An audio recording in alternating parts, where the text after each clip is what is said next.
Минале 38 години од кога таа војна завршила, земјата треба да се отвори, да биде отворена за соработка, за економски развој. Значи, според мене, во ред тоа што Буш го видел Виетнам. А што повикуваат паралели помеѓу едната и другата војна? Па секогаш може зборот да се фати или за глава или за опашка, така да исто случувањата во. Добро, ви благодарам. Вашите 60 секунди може да искористите уште 10. Прво на публиката и подарив по 50 евра на сите.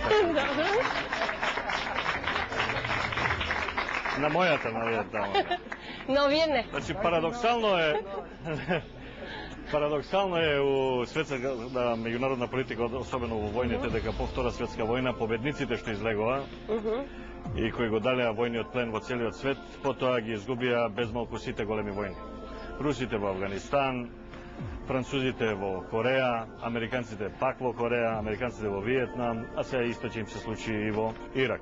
Значи, не се води војна против ослободително движење. Тоа е факт, тоа е докажано историски и од тоа нема бегање.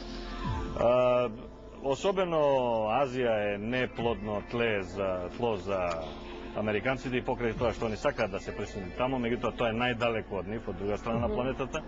Два порази тешки имаат до сега и у Виетнам излегува како поразени и претходно во Кореја и на страна од тоа што геостратешки таму се трите најмноголюдни земји во светот, значи Кина, Индија и Русија, и тоа се, односно поранешниот Советски сојуз, и тоа се нивни зони на интерес и тешко можат. Американците се обидуваат да прават нешто со Јапонија, со Јужна Кореја, меѓутоа тоа ќе им оди тешко. Ви благодарам.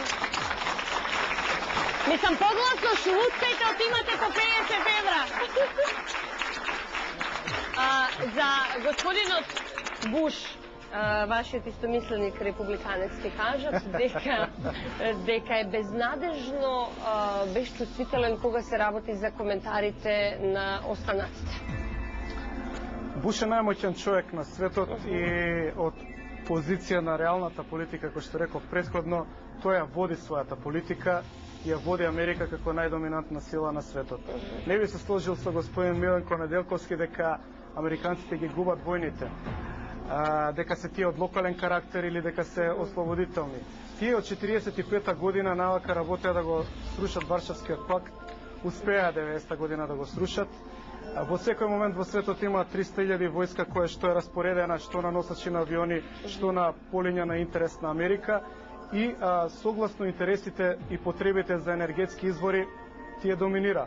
Сега, дали тоа на нас како на мала држава ни се допаѓа или не, е друго прашање, но ако гледаме низ една објективна перцепција, и Македонија да беше голема како Америка, и јас да имав носачи на авиони, и јас кидев и у Виетнам, и у Ирак, и у Буш, господине Петровски.